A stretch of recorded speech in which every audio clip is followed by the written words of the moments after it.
Hello, we're Tim Steves, and we set out to solve the decentralized voting problem by building an interoperable algorithm in Reach, which is built on Algorand and Ethereum. I can share my screen. So, there's a voting algorithm, and we wanted to ensure that for the purpose of the demo, we are using Ethereum and MetaMask, but this is built to run on Algorand, and you can use AlgoSigner and whatever other wallet signing key you want. To start off, the member will simply log in based on their secret key and their organization name. They can select the role here, and there's two different roles, validator and member. The validator makes a smart contract and ensures that the member exists within the organization, and they get the smart contract information here that the member can essentially attach to. And this is for additional security, and the member can log in as well. And what's really cool here is the validator can actually give the member their information and the information they need to vote through a secret chat channel built specifically for this organization and for this vote.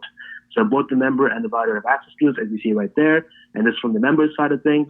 He can say thanks, and he can take this contract information, copy and paste it directly into this box, and he can click validate. Then he can pay the ticket price / stake, and go a little faster here. And then this is where the actual vote happens. So the validator in this case votes no, and the member votes yes. And what ends up happening is as these votes are compiled,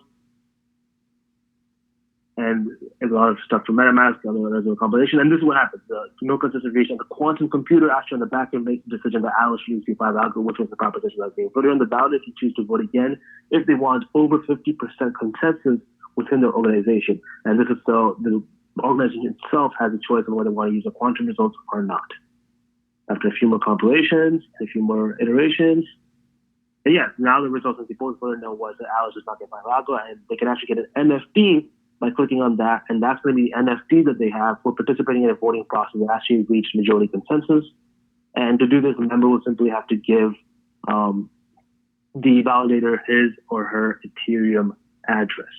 Now, Brian, you want to explain the quantum stuff that's happening on the back end?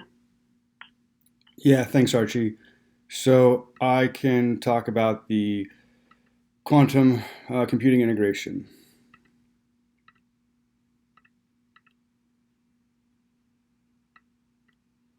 So this is a sandbox setup in Quantum Leap, which is D-Wave's adiabatic quantum computer. This is our code. We're importing libraries from both D-Wave and from the Python library, and this is our quantum oracle function here. So when I run this program, it's sent to the quantum computer, the adiabatic quantum computer, via the cloud interface, and I run the program, and the result here is that Alice does not receive the 5 algo. So that was the decision from our quantum oracle. Yep, and our Reach program had this directly within its program for smooth integration. Thank you. Thank you. Have a great day.